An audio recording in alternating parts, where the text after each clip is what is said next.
শিক্ষা সংক্রান্ত গুরুত্বপূর্ণ আপডেটগুলো পেতে হলে অবশ্যই শুভেন্দু ই একাডেমি চ্যানেলটি সাবস্ক্রাইব করুন।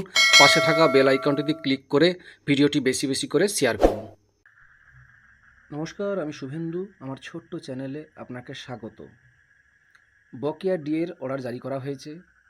পরপর 3টি ডিএর অর্ডার জারি করা হয়েছে, একটি রাজ্য সরকারি কর্মচারীদের, একটা শিক্ষক শিক্ষিকাদের এবং একটি পেনশনারদের। আমি আগেই জানিয়েছি রাজ্য সরকারি কর্মচারীদের অর্ডারে কী বলা হয়েছে। এখন যেটা বলবো, শিক্ষক শিক্ষিকারা তাহলে কি ডিএ পাবে না? এখানে যে অর্ডারে বলা হয়েছে সেটাই আপনাদের সঙ্গে শেয়ার করতে চাই। এই অর্ডারটাও বেরিয়েছে, একই টাইমে বেরিয়েছে, আজকেই বেরিয়েছে, কিন্তু ডেট দেওয়া হয়েছে 13ই মার্চ 2026। মেমো নম্বরটা হচ্ছে 998FV2।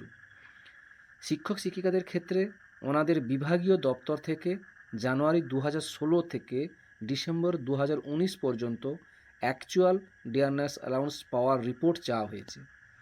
বিভাগীয় দপ্তরের রিপোর্ট পাওয়ার পর যে ক্ষেত্রে যেমন পাওনা হবে সেই হিসেবে ফিনান্স ডিপার্টমেন্ট এর আদেশ অনুযায়ী পরবর্তী পদক্ষেপ নেওয়া হবে। এখন আপাতত 2016 জানুয়ারি থেকে 2019 ডিসেম্বর পর্যন্ত ডিএ এরিয়ার নিয়ে চিন্তাভাবনা চলছে। 2008 থেকে 2015 পর্যন্ত কমিটির রিপোর্ট পাওয়া পর্যন্ত অপেক্ষা করতে হবে।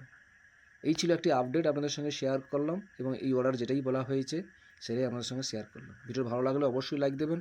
ভালো থাকবেন, সুস্থ থাকবেন। ধন্যবাদ।